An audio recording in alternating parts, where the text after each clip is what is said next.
On to share with you Sunday. Okay.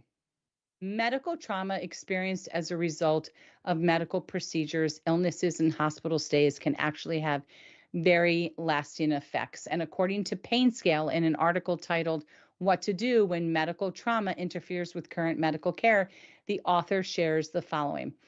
Medical trauma is an emotional response to a serious event involving medical care. For example, medical trauma can develop after an unpleasant treatment, painful procedure, or hospitalization in an intensive care unit.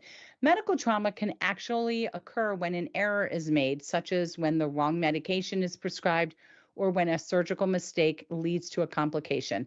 And sometimes experiencing medical trauma or PTSD from a medically related event can be especially problematic because it can make us not want to go back for a follow up, not trust taking the medications that are prescribed, or even not agree to go for a procedure that could actually help us.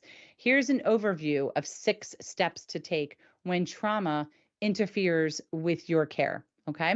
Number one, consider appointment times that you might schedule. And I know Tammy talks about doing this often. She allows 2 days a week. She specifies 2 particular days as often as she can as her medical appointment days. And this way, she has expectation that these are the days I'm going to the doctors. That helps alleviate any stress, anxiety, and trauma she has from her medical experiences because she knows, all right, Monday's a day I'm going to the doctors, and Thursday's a day I go to the doctors, but she doesn't have any on the other days unless it's feasibly like just not possible. You know what I mean? But just try to designate some days.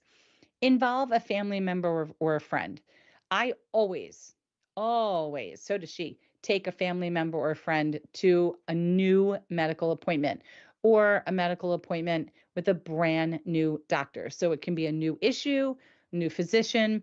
You know why? Because sometimes if I get nervous, I'm glazed over. I'm not hearing everything, and I certainly can't write down and try to pay attention and listen at the same time. My family member might actually have questions I didn't even think of. So it's always good to kind of tag team when you're going to the physician's office for something new or a new physician. Also, be honest with your medical team. So tell them what you're feeling, tell them how often you're feeling it. If you're not taking your medication the same time every single day, tell them because it's not about judgment. It's about creating a picture of your medical experience so that they know how best to treat you. Try breathing and relaxation techniques.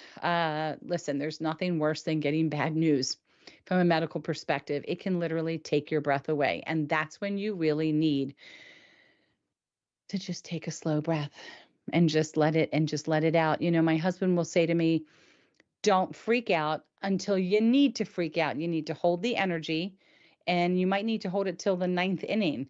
But you know the litmus on when you freak out, right? When you're like being wheeled into surgery, that's when you want to freak out. Don't do it before. Everything else is important time to fact find and educate yourself. You'll freak out on the car ride home, do that. But sometimes you just have to take a deep breath and just take a minute to, and you can tell a doctor, I need a minute. I need to process. Just so I have found when I say to a physician, let me make sure I understand what you're saying. And I repeat back what I believe I've just heard. There's many times I get it wrong, and there's many times I get it right. But that serves multiple purposes. One, I ensure I got the information correct. And two, by repeating it, it almost grounds me into that information and it relaxes me just because I have to distract myself and I have to think about what I have to repeat. If you do not, I'm skipping here, but if you do not like the way that you're communicating with your physician, consider a new physician. That's my opinion and my opinion only because I'm the only person talking right now. It's my opinion. I need to have a certain type of relationship. And I know not all the doctors are going to give me their personal home phone number. I get that. And I would never abuse that situation. But I need patience and I need to not be mocked and I need to not be told I'm being over dramatic. There's a line in which I have zero tolerance for certain behavior and they should from me. So if it's not working, you go find someone else and be willing to ask for help. So one time I did have a physician tell me I was being overdramatic about receiving a cortisone shot in an area of my body I'd never gotten one before, but I wanted to know every step and I wanted to know what the pain was going to be like. And he's like, "You're just being so overdramatic." But he doesn't realize what I've been through and why I react the way I do. And I don't need time. I don't have the time to explain it to him. I just needed him to say, "Sure, let me put this down. Let me explain to you what I'm going to do." Now, eventually we got there. He did. And I felt nothing and I felt a little stupid because it really didn't hurt. I really felt nothing, but better to over communicate than to under communicate. That's my rule of thumb. Okay.